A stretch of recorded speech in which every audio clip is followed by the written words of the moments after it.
There's already a ton of excitement building around the upcoming Google Pixel 10 launch, and honestly, it's not hard to see why.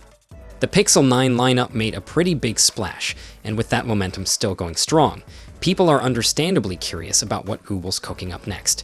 Even though we're still several months out from the official reveal, let's be real. It's never too early to start speculating about which model might be the best fit for you when the Pixel 10 series finally drops. From what we've seen, it looks like Google is going to stick with a 3-phone strategy this year. That means we're likely getting a standard Pixel 10, a slightly more premium Pixel 10 Pro, and the big screen, powerhouse Pixel 10 Pro XL. If you're wondering about the next foldable Pixel, we're going to park that topic for another day. Right now, the focus is all on these flagship models. Now when it comes to pricing, things are still kind of hazy, which makes sense given how much can change this far out. And yes, any new phone launch later this year could still be influenced by factors like international tariffs and supply chain issues. That said, current expectations suggest that Google won't be shaking things up too much in terms of cost, at least not for the first 2 models. The base Pixel 10 is expected to keep the same $799 price tag we saw with the Pixel 9, while the Pixel 10 Pro would likely inherit the $999 pricing from its predecessor. So far, so good, right? But the Pixel 10 Pro XL, that might be where things get a bit more expensive. According to a recent report, Google could be dropping the 128GB storage option for the XL model entirely. That means the entry-level version of this phone would now start at 256GB, which naturally bumps the base price up to $1,199, the same price currently attached to the 256GB version of the Pixel 9 Pro XL. So yeah, while you're getting more storage right out of the gate, it's also going to cost a bit more. Say goodbye to the $1,099 starting point, but at least you're getting some extra space in return. One of the big conversations floating around the Pixel 10 design is whether Google's going to keep that signature camera bar on the back. You know the one, the bold, horizontal strip that's kind of become the Pixel's trademark look. But the Pixel 9 took a different route, swapping the camera bar out for a much more low-key setup that sits nearly flush with the back of the phone. That naturally raised questions about whether Google would keep the bar on its main flagships. If you're a fan of that look, you'll be happy to know that recent CAD renders suggest all 3 Pixel 10 models will still feature the camera bar we've come to know and love. So it looks like that design element is here to stay, at least for another year. As for display sizes, don't expect much to change. The standard Pixel 10 and the Pixel 10 Pro are both rumored to come with 6.3-inch displays, while the Pixel 10 Pro XL is sticking with the big 6.8-inch panel. That keeps things consistent with last year's lineup, but there is a possible upgrade on the table for the regular Pixel 10. Word is it might ditch the Actua display found on the Pixel 9 in favor of the brighter and more advanced Super Actua display currently used in the Pro models.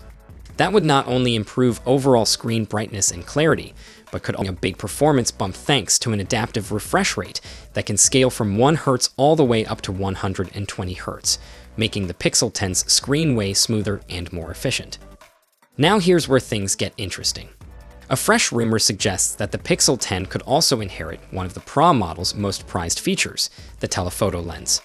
That would mean the standard model might finally have a triple lens setup, with wide, ultra-wide, and telephoto options. If true, that's a major leap forward for the base Pixel.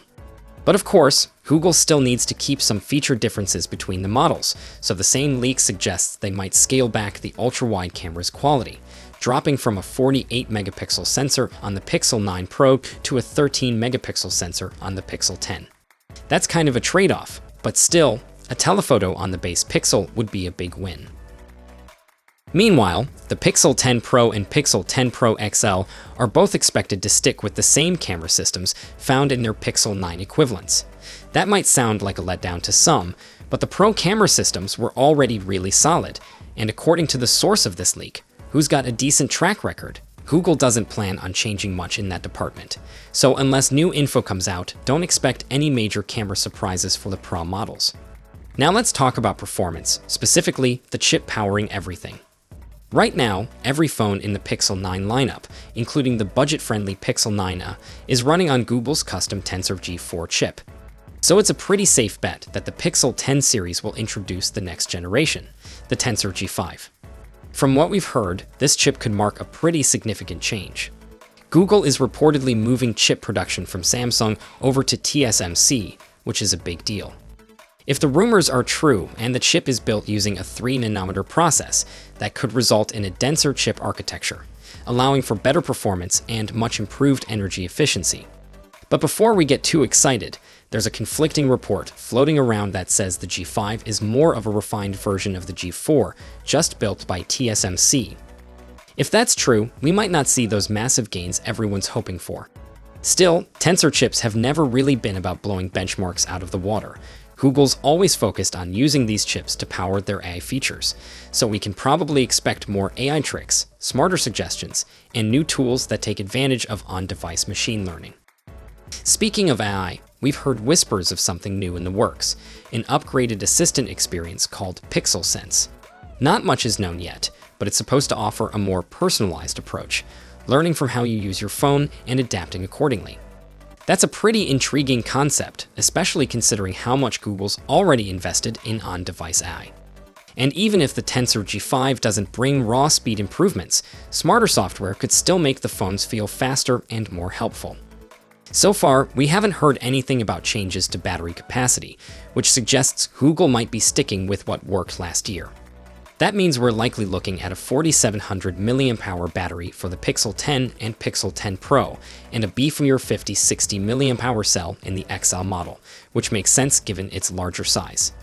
The big question is whether the new chip's improved efficiency will help extend battery life even further. Fingers crossed. One thing we're hoping to see improved is fast charging. Currently, the Pixel 9 Pro charges at 27 watts, while the XL version can hit 37 watts if you use a 45 watts charger. That's a pretty big gap, so it'd be nice if Google evens things out a bit, or better yet, pushes both models toward faster charging speeds across the board.